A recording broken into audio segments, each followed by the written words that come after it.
연기전공 187대 1, 실용음악 전공 121대 1. 갈수록 예대 입시 경쟁률이 높아지고 있죠. 경쟁률이 정말 어마어마하니까 막막하다 느끼는 친구들도 많을 거예요. 그래서 제가 오늘 예대 합격률 최대 15배는 올리는 지원 전략을 알려드리려고 합니다. 만약 본인이 고등학교를 아직 졸업하지 않았다면 이 영상은 꺼주셔도 됩니다. 이 영상은 이미 한 번의 입시 실패 경험이 있는 학생들에게 도움되는 내용이거든요. 정말 아슬아슬하게 떨어졌거나 입시 제도전이 막막해서 조금이라도 경쟁률을 줄여 간절하게 합격하고 싶은 학생들을 위해 만들었습니다. 대부분 학생들은 모르는 내용이거든요. 오늘 여러분은 이 영상 끝까지 보셔서 예대 입시 꿀팁 모두 챙겨가시길 바랍니다. 입학 전형으로 수시와 정시가 있는데요. 여기서 정원외 특별 전형 중 전문대졸 이상은 고려해보신 분들이 없을 거예요. 이 전형으로 지원하시면 경쟁자가 줄어드는 걸 확인하실 수 있습니다. 대졸자 전형으로 지원하시면 유리한 이유 딱 두 가지 알려드릴게요. 첫째, 지원 경쟁률입니다. 정시 기준, 공연학부 연기전공 기준, 정원내 일반 전형 187대 1, 정원외 대졸자 전형 12대 1로 15배 가까이 경쟁률을 줄일 수 있습니다. 뽑는 인원에 비해 지원자 수가 적기 때문에 합격 가능성이 올라가는 거죠. 둘째, 모집 인원입니다. 568명 총 입학 정원 중 정원내 일반 전형 212명, 정원외 대졸자 전형 291명 모집합니다. 대졸자 전형으로 뽑는 인원이 훨씬 더 많으니 지원 자격만 잘 갖춘다면 확실히 유리하겠죠.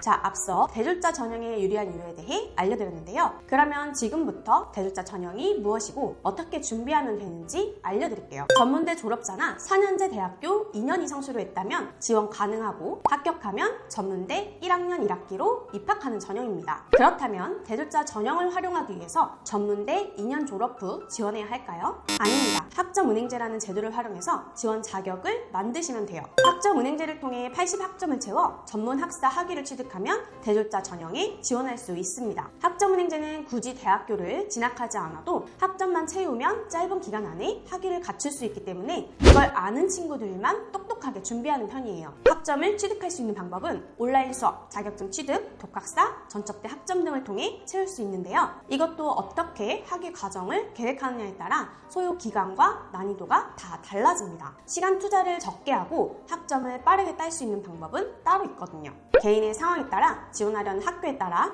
효율적인 과정은 전부 다 달라서 이 부분은 따로 문의 주시면 상담 도와드릴게요. 학점은행제는 8개월이면 전문학사 과정이 끝납니다. 학기를 겹쳐 듣는다면 4개월만 해도 과정이 끝나고요. 일반 2년제 대학을 졸업하는 거에 비하면 최소 1년 4개월을 아끼는 셈인 거죠. 또한 학점은행제는 100% 온라인으로 수업을 듣기 때문에 학교 왔다 갔다 하느라 시간 뺏길 일도 없습니다. 그래서 사진과 같이 실기나 면접 비율이 높은 대학에 지원한다면 학점은행제로 지원 자격만 빠르게 갖추시는 게 훨씬 유리한 거죠. 최소 시간만 투자해서 실기랑 면접 준비에만 올인할 수 있으니까요. 만약 전적대 성적 비율이 높은 대학에 지원한다면 학점은행제로 높은 성적을 만들어서 지원하면 되고요. 학점은행제는 교육원마다 상대평가라서 교육원 선택만 잘하면 대학보다 성적 받기 10배는 쉽거든요.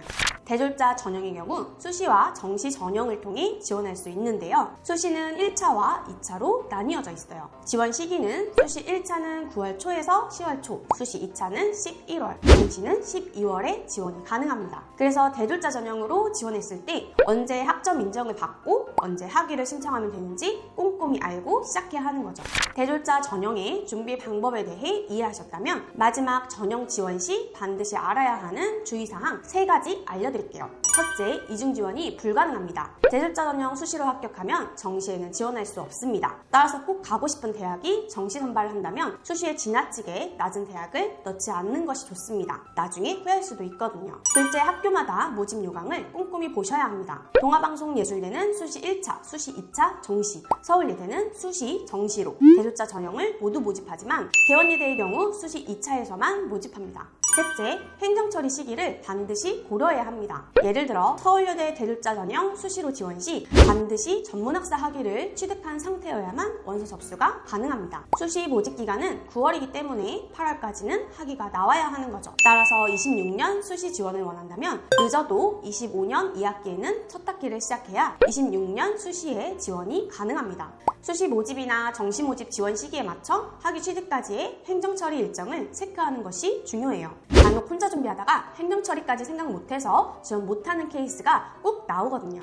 오늘 영상에서는 예대 입시의 합격 전략과 준비 방법까지 말씀드렸는데요. 영상을 보면서 더 궁금한 점이 있거나 본인 상황에서 어떻게 지원해야 할지 막막하신 분들이 있다면 아래 링크로 연락주세요. 제가 직접 자세히 상담 도와드리겠습니다. 시청해주셔서 감사합니다.